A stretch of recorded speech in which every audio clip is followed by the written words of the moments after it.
Flock Nation, Ravens flock, man. Ravens Nation. What's good? It's Friday, early morning. First preseason game, or after. I tried to go live. I don't know what happened to StreamYard, man. I'm just looking to hurry up and get to 100 subscribers so I can go live off my phone and not even have to worry about all that no more. But away from that, shouts out to Isaiah Likely, man. You know, after they was downplaying how good he was, just being modest in lieu of Mark Andrews. But, I mean, wow. I'm going to be real critical right now. First off, some of them passes, at least two, Mark Andrews is not catching. He's not. The one where they had to challenge it, and I think the contested one, I don't know. 9 times out of 10, I've seen more times than none Andrews drop something like that on both of them. But I digress, because they both on the team. They both dominant at their position. Both go hard on the defense, you feel me?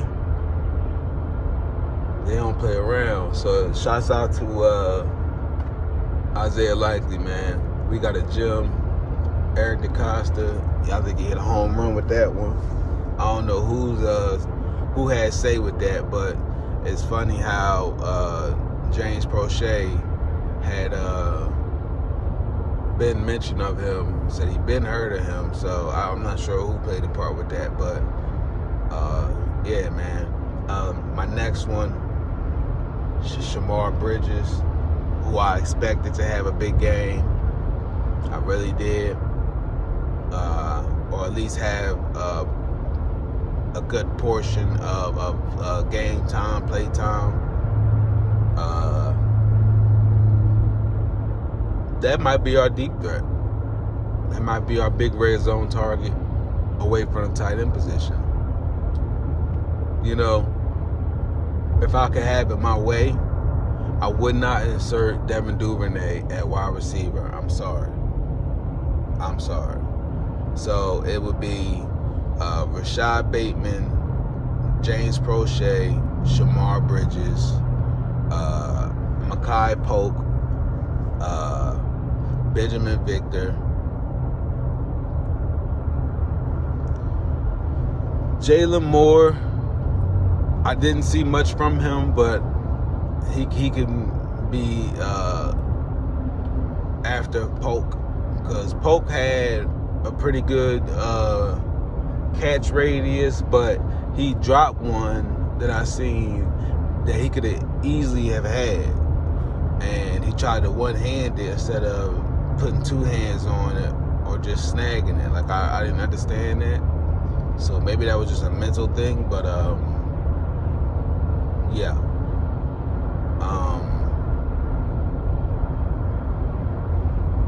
I think that might be it for me. Mike Davis, Tyler Beatty, trying to think who else was running. I don't remember who else was out there. Corey Clement, I seen at one point, but I think I did. I'm sorry though. You know, Mike Davis is a strong dude. I don't mind him taking that third spot, because, you know, we got JK still. I'm still fine with Gus being in the second role, but we haven't seen Gus lately, so I'm gonna assume he's still nursing his injury. And if that's the case, I'm fine with JK Mike Davis. And personally, for me, maybe it was just that one play. Maybe everything just aligned for him. I don't know. Maybe everything just was clicked at that moment. But Nate McCrary, he changed numbers. I think he was 19 at one point. I forget. But he changed numbers. He was 47 last night. And I did not know. He looked like he shot out of a fucking cannon. I didn't know he was that damn fast, given how tall he looks. But I would definitely consider him for that third spot. I like Justice Hill and what he was trying to display. But again, I don't know, man. I don't know if he's just a good outside running back, because a lot of guys that we had, they're not good in between the tackles or something, man, or they're not thinking outside the box to create the play. I know some of them plays JK would have did something different. You know what I'm saying? And a lot of them was giving what they was taking, or taking what they was given. You know what I'm saying? I really didn't see much from the run game like that, other than a few spurts from Mike Davis. Of course, the touchdown, and Nate McCrary for me. The defense, I really wasn't impressed by that game, to be honest. But the defense, I did hear a couple of analysis from Pattern Run Sports Talk, Sip the Tally, so shouts out to them. But I didn't want to overload myself, because I didn't want to subconsciously take anything from them in my analysis and what I see on the defense. So I said all that to say this. I'm pleasantly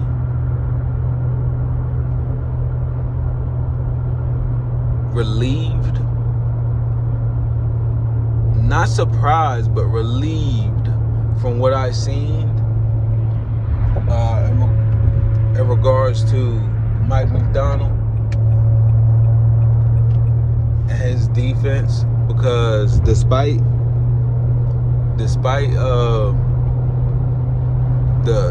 poor tackling, I really feel like, because I don't know who it was, the culprit. Christian Welch is trash.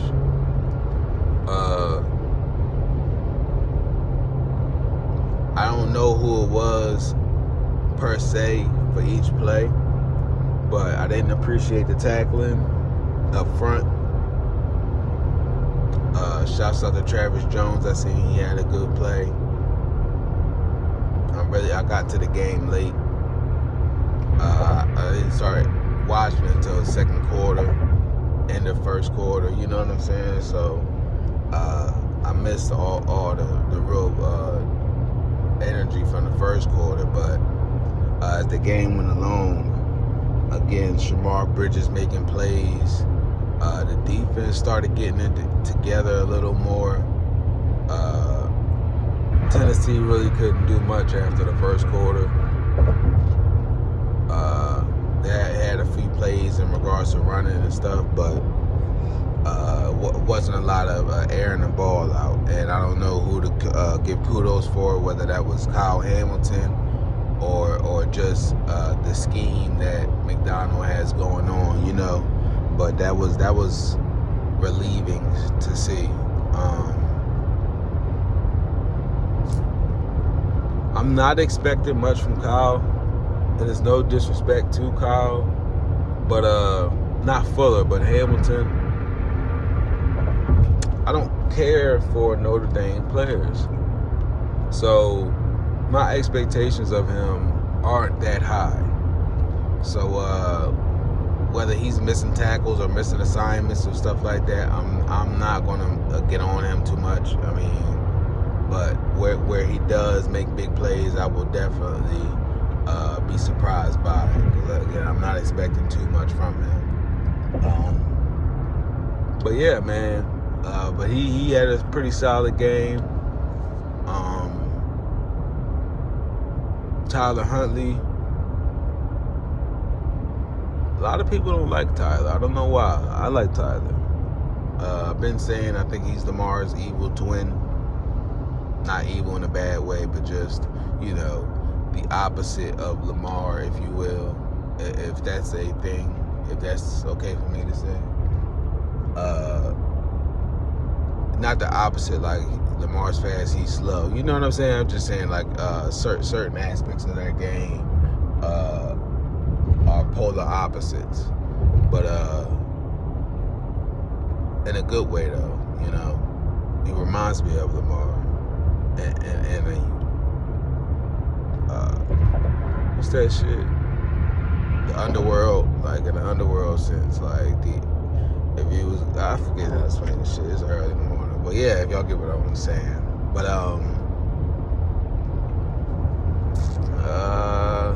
Stanley still need to restructure because we need to move some money around. Shouts out to my bro Abdi Hassan.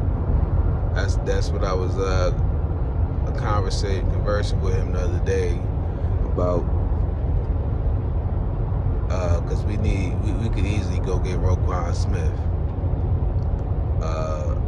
But we need to move that money around. And Stanley, you need to restructure. I'm trying to think. Yeah, I mean, overall, if I had to grade the game, I give it a C+. Coaching, I give them, I don't know. Greg Roman has me on edge right now. You can clearly tell he dyed his beard, his goatee. He got a new goatee. It's black and his hair is white. I don't know what he got going on, what midlife crisis he's in right now. But that's concerning for me. But if I had to grade the coaching, I'll give it a B. I'll give it a B. Not a B+, not a B-. I'll give it a B, an 80. Nothing to be wild about, given the fact that it wasn't starters, but to still put up that many points without starters. You know what I'm saying? So that was cool. Okay, all right. Great job, fellas.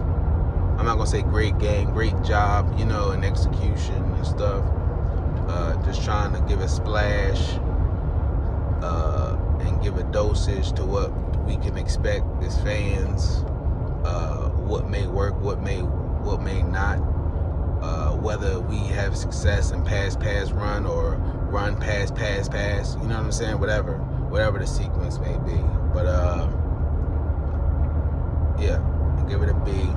Offense. It's funny because Tyler Huntley was pretty damn efficient, but offense, C+, defense,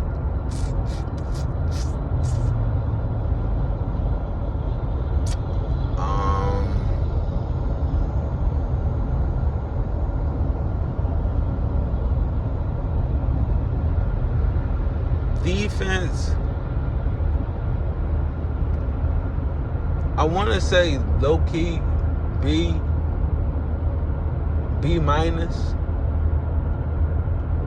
Yeah, I'll give it a B-. I'll get a defense a B-, because the tackling wasn't good for a little while, but again, they picked it up. For it to be without starters, they picked it up, man, and started getting it going. I seen Tony Jefferson constantly being around the ball, which is good. And I seen his comment about his glasses thing, and he can't see and shit. And he started wearing contacts now, or whatever he was talking about. But hopefully, that helps him out. We shall see. I think that might be it, though, Flock Nation. I haven't seen no other videos on or analysis. I gotta still check out 22, all 22. Shouts out to him too, man.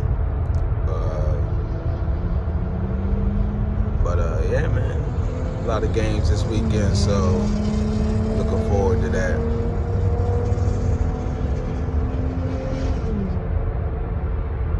I didn't know it was that serious, but yeah, man. I'm gonna holler at y'all the next one. Y'all be safe, man. Y'all protect y'all energy.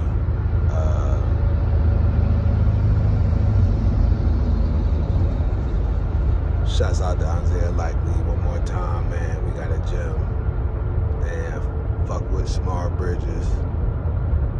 We all we need is about two more solid players to make it out from the undrafted category or from this mini camp, or from this preseason to play solid.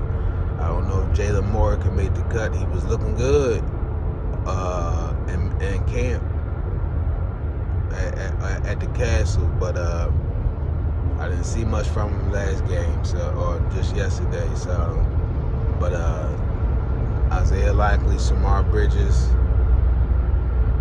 definitely got gems. We got gems. I just need two more. I don't know who it'll be. It's just looking like Nate McCrary and Makai Polk. I don't know. I don't know who number 11 was, but he had a great catch too. So I don't know. But I think it's forming. I've been saying we got the batter. All we gotta do is add water. We need some more water. It's too thick right now, but it's there. We're getting it going. We need to add some more water. But again, this is just backups. This is just rookies. You know, it's not even the starting core. So, man, I'm very hopeful, very optimistic towards the season this year, given what we've seen very little of in preseason week 1. So, Ravens Nation, I'm gonna holler at y'all in the next one, man. Again, y'all protect y'all energy, man. Y'all be safe. I'm out.